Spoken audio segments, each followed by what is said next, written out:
Hola, mi nombre es Lady Helena y hoy voy a exponer los sistemas y organismos regionales de Asia para la materia de sistemas, organismos y acuerdos internacionales. Para iniciar, quisiera hacer una pequeña introducción y quisiera resaltar que además de las asociaciones formales, en Asia se potencia la cooperación y la complementariedad a través de numerosos acuerdos regionales específicos no formales que cuentan con la participación de regiones cercanas o fronterizas de diferentes países conformando un territorio económico natural.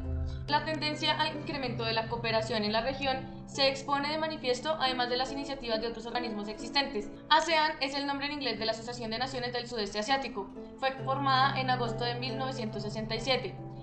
Su objetivo inicial era formar un bloque diplomático común frente a lo que se percibía como una amenaza de la extensión del comunismo en el sudeste asiático resultado del conflicto en Vietnam. Actualmente busca una mayor integración económica entre sus países miembros. ASEAN se fundó en 1967 por Indonesia, Tailandia, Filipinas, Malasia y Singapur. Años después, en 1983, Brunei se unió al grupo y en julio de 1995 lo hizo Vietnam. En julio de 1997 fueron admitidos Myanmar, Birmania y Laos. La admisión oficial de Camboya se dio en abril de 1999. Es necesario tener en cuenta los siguientes factores para determinar cómo estos han influido en el desarrollo económico de estos países. Para empezar, quisiera hablar de la geografía, ya que la existencia o no de recursos naturales como minerales o por ejemplo el petróleo influyen en la estrategia de desarrollo de cada país. Hay necesidad de conseguir divisas para su desarrollo por medio del procesamiento de materias primas importadas. De este modo se incentivará la promoción de exportaciones de manufacturas para la obtención de divisas. Ha habido además una proliferación de acuerdos bilaterales en materia de comercio, algunos firmados y otros en fase de negociación, que complementan los acuerdos regionales y hacen el proceso más formal. Hace poco, solo el 5% del comercio de la ASEAN consistía en bienes con aranceles reducidos por medio del Tratado de Comercio Preferencial que firmaron sus miembros. Por ejemplo, Malasia se negó a reducir sus aranceles sobre los autos importados hasta 2005 y lo reduciría solo al 20%, no al 5% como lo pedía ACTA. Malasia quiere depender de la competencia extranjera a Proton, un fabricante local de vehículos. Del mismo modo, Filipinas se negó a disminuir sus tasas arancelarias sobre los petroquímicos. El arroz, que es el mayor producto agrícola de la región, quedará sujeto a aranceles elevados por lo menos hasta 2020. Una otra iniciativa de integración económica regional se acerca a la Unión Europea en términos de su posible importancia económica y política, ya que debido a que en el mundo se han hecho otros intentos, los más notables son el TLC-CAN en América del Norte, el Pacto Andino, el Mercosur en Sudamérica y por supuesto la ASEAN en el sureste asiático y quizás la APEC. Aquí explicaré el organigrama ASEAN. ASEAN cuenta con una Secretaría General y esta se subdivide en soporte ejecutivo, la auditoría interna y la división de evaluación, la parte de planeación estratégica y la división de coordinación y la parte de conectividad. Estas se subdividen en la parte política y de seguridad de la comunidad. Hay otra parte que se encarga de la comunidad, que es un departamento que se encarga del mercado, de las integraciones, de las finanzas, industria, infraestructura y las directrices. Por otro lado está la parte sociocultural que se encarga de la cultura, de la educación, salud, de la ciencia y de la tecnología. También la parte de comunidad y los departamentos de acuerdos se encarga de toda la parte de recursos humanos, de las finanzas, de los presupuestos, de la administración, de los servicios legales, de la información y de toda la información que ellos plantean dentro de su organización de forma legal y administrativa. Tenemos que otro organismo importante es el Foro de Cooperación Económica Asia-Pacífico APEC, que se creó en 1989 como uno de los organismos de mayor relevancia de la región.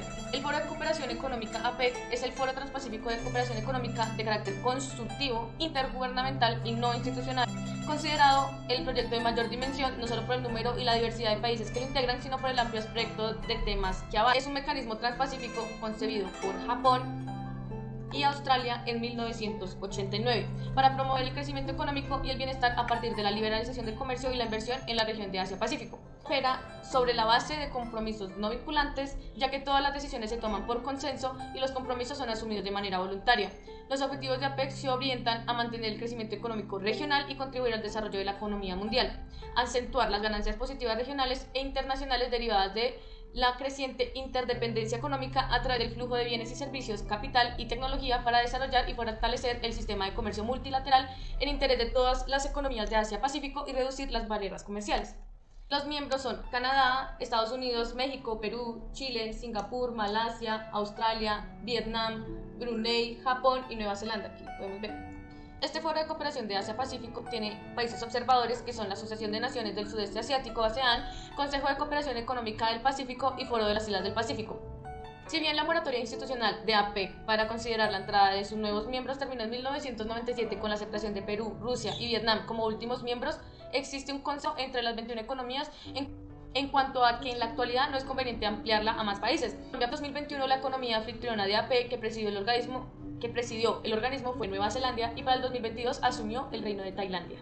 Una de las principales características de este tipo de integración es que no ha sido impulsada por los gobiernos e instituciones regionales, sino por los esfuerzos coordinados del sector empresarial, aunque ello no significa que los gobiernos hayan permanecido al margen del proceso de integración, pero al contrario, han desempeñado un papel activo en la creación de condiciones adecuadas para facilitar los flujos de inversión directa en países exportadores y receptores a través de la liberación de los sistemas financieros, el diseño de incentivos económicos y creación de infraestructura física, así como en la creación de condiciones para la transnacionalización de las empresas. A continuación, explicaré el organigrama APEC. El organigrama APEC tiene una reunión de líderes, un consejo consultivo empresarial, una reunión anual y ministerial, reuniones ministeriales sectoriales y estas se subdividen en reuniones con altos funcionarios, la Secretaría APEC, el Comité de Comercio e Inversión, el Comité de Presupuesto y Administración, el Comité SOM de Cooperación Económica y Técnica y el Comité Económico.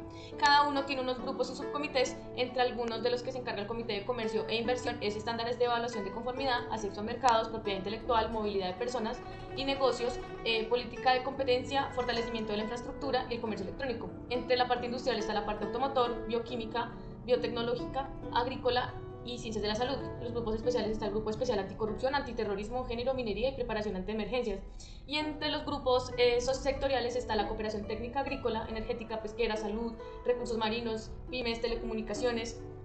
Y en la parte de reuniones ministeriales está la parte del comercio, turismo, finanzas, recursos humanos, minería, pymes, transporte y asuntos de la mujer, entre otros, como pueden ver acá. En este indicador macroeconómico del crecimiento del Producto Interno Bruto Real podemos observar que en la PEC la región pudo mantenerse en un crecimiento del 3.6% en 2019.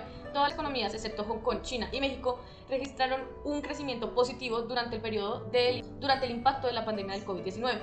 El mayor declive del 2020 fue el que tuvo Hong Kong, China, con un menos 8.9%. En esta gráfica podemos ver otro indicador macroeconómico de la inflación.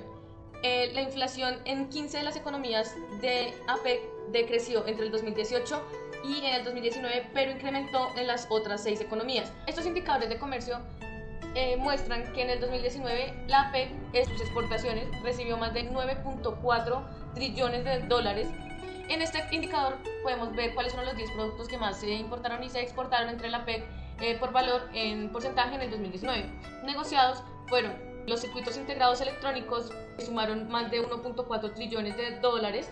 Esto afectó al 7.5% de todos el comercio que hizo APEC con el resto del mundo. La realidad del mecanismo de integración más consolidado en Asia es la ASEAN, y el TTP es un mecanismo que impulsaría a los Estados Unidos para retornar a Asia y supone un reto para China, tanto desde el punto de vista económico como geopolítico.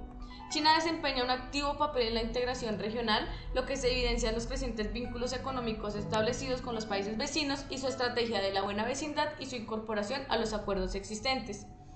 China es un país de renta media alta que se sitúa como una de las economías más ricas per cápita del mundo. Sus 1.400 millones de habitantes tienen un PIB per cápita de $10.216, según cifras del PPA en 2019. El crecimiento del PIB per cápita ha sido del 6.2% de media en los últimos 5 años, por encima de las medias regionales.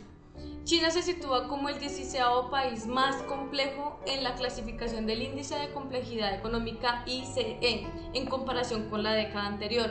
La economía china se ha vuelto más compleja, mejorando 10 posiciones en la clasificación. La mejora de la complejidad de China ha sido impulsada por la diversificación de sus exportaciones, y en el futuro China está en condiciones de aprovechar muchas oportunidades para diversificar su producción utilizando conocimientos técnicos actuales. China es más compleja de lo esperado para su nivel de ingresos. Las proyecciones de crecimiento para el 2029 de Growth Lab prevén un crecimiento del 6.2% anual en China durante la próxima década, situándose en el primer decil de países del mundo. Es importante el papel de China en el escenario regional de integración, que se evidencia a través de su exitosa política de inserción que se concreta con los con los crecientes vínculos económicos establecidos con los países vecinos, su desempeño político y su activa participación en las instancias de integración regional. China ha firmado acuerdos con 10 países o regiones, que es con Macao, Taiwán, ASEAN, Pakistán, Chile, Nueva Zelanda, Singapur, Perú, Costa Rica, y además está en proceso de firmar acuerdos bilaterales con Australia y Sur, Noruega, Suiza, el Consejo de Cooperación del Golfo, la Unión Aduanera Sudafricana, y en negociaciones para el trilateral con Japón y Corea del Sur. Por otro lado, vamos a evaluar la geografía de la región. El noreste asiático abarca desde los 20 hasta los 50 grados latitud norte del continente. Climáticamente presenta las 4 estaciones del año muy diferenciadas. El sur es súper cálido, el norte, tanto en Japón como en China y Corea, las temperaturas en invierno son muy bajas. Gran parte de los territorios de Japón, excepto la isla de Hokkaido en el norte y de Corea, están cubiertos por bosques. China es el tercer país más grande del planeta. Es un continente en sí mismo. China presenta grandes estepas en el norte por la parte de Mongolia y desiertos en el noreste, grandes cordilleras en el sureste, el Tíbet, y los ríos que corren por algunos países de esta región cumplen un papel muy importante al permitir la agricultura en sus cuencas, así como servir de medios de transporte. En China la civilización se originó a las orillas del río Amarillo en el norte y su población actual se concentra en las cuencas de este río. También los monzones dan origen a los tifones o los huracanes violentos. Gracias al agua de la abundante lluvia que traen los monzones y los ríos, en el este asiático se cultiva el arroz, que constituye el principal alimento de su población. El arroz permitió y permite sostener la gran población de Asia. El arroz rinde más alimento por hectárea que, por ejemplo, el trigo, que es cultivado en muchos países occidentales, y el cultivo del arroz, al ser aún ahora muy intensivo en mano de obra, requiere que muchos trabajen juntos. De ahí también el carácter cultural comunitario de la vida en la mayor parte de Asia. Los países poseen abundantes recursos naturales, agrícolas y mineros. También tienen bastantes recursos en petróleo y minerales. En cuanto a la población, los países del noreste asiático presentan una población más homogénea en términos de razas que los países del sudeste asiático. Japón y Corea del Sur son probablemente los países más homogéneos del mundo, pues en ellos habita una sola raza, la japonesa y la coreana respectivamente. La raza china, llamada Han, constituye el 94% de la población de China. El resto son minorías nacionales como los mongoles, manchú, tibetana, etc. La raza china además está repartida en diversos países del sudeste asiático. Los chinos comenzaron a migrar como comerciantes al sur de Asia a partir del siglo XV, pero fue con la apertura de China a Occidente a mediados del siglo XIX que muchos chinos salieron de su país como fuerza de trabajo. La población mayoritaria en Tailandia, la raza tailandesa, se parece mucho a la de Laos y Camboya. En Tailandia los chinos constituyen menos del 15% de la población y están en un rápido proceso de asimilación. Malasia y Singapur tienen un verdadero mosaico de razas en su población.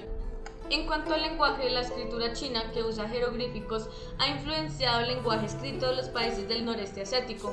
Esta escritura, que se originó 2000 años antes de nuestra era, fue hasta los siglos XV y XVI la que permitió que la cultura china y los textos científicos, literarios y religiosos de esta gran civilización pudieran ser compartidos por la élite de Japón, Corea y aún Vietnam. El idioma japonés hasta el siglo VI era solo hablado y recién en ese entonces adoptó la escritura china, que ahora usan con algunas modificaciones.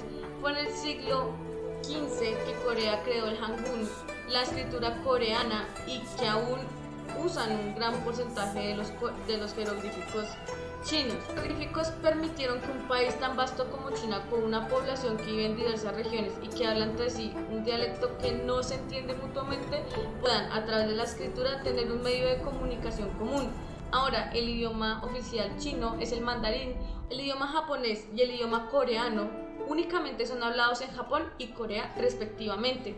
En los demás países del sudeste asiático se hablan idiomas totalmente distintos a los del nordeste asiático, y Tailandia tiene un idioma que se parece mucho al que se habla en Laos y Camboya. Malasia e Indonesia hablan un idioma muy similar, variante del idioma malayo, que es el idioma oficial de los países. En Filipinas el idioma mayoritariamente hablado es el tagalog, que tiene sus raíces en el idioma malayo, aunque incorpora muchas palabras del español e inglés.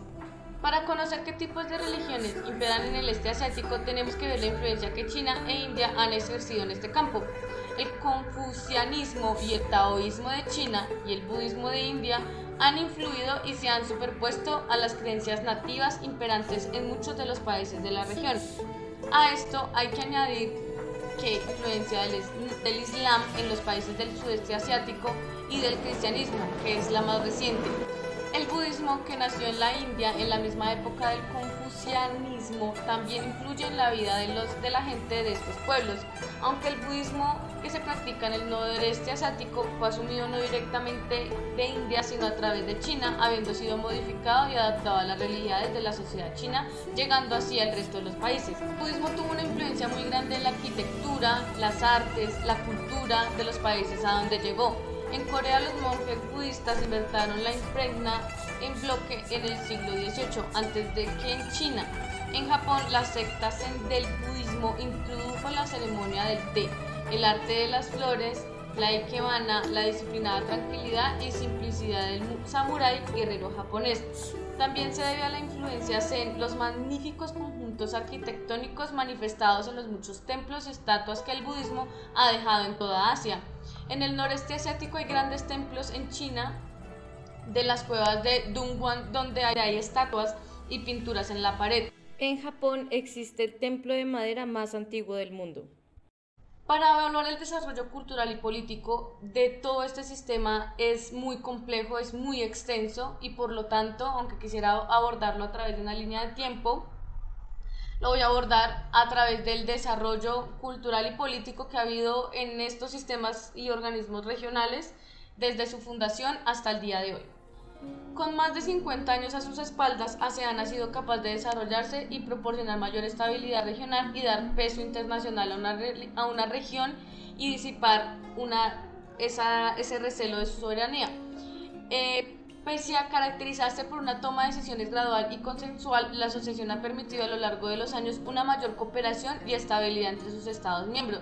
De hecho, entre los objetivos marcados ya en su fundación de 1967 se encuentra el aceleramiento de sus economías, su desarrollo social, cultural y la promoción de una paz y estabilidad regional mediante la cooperación de sus miembros.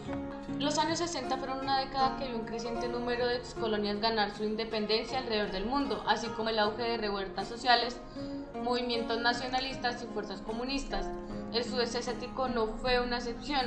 Los países de la región compartían un pasado subyugado a las fuerzas imperialistas, excepto Tailandia, y un deseo de crear países soberanos, blindados ante influencias extranjeras y en los que poder desarrollar su economía.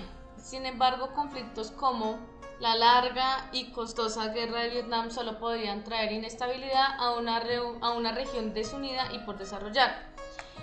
Finalmente fue la pugna entre el comunismo y el capitalismo en la región lo que motivó en gran medida la creación de ASEAN.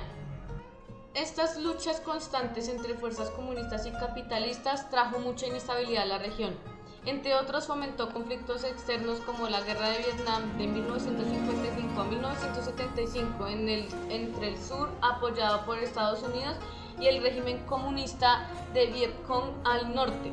Asimismo, ocasionó guerras lideradas por comunistas en Laos en 1959 a 1975 y la Guerra de Camboya de 1967 a 1975.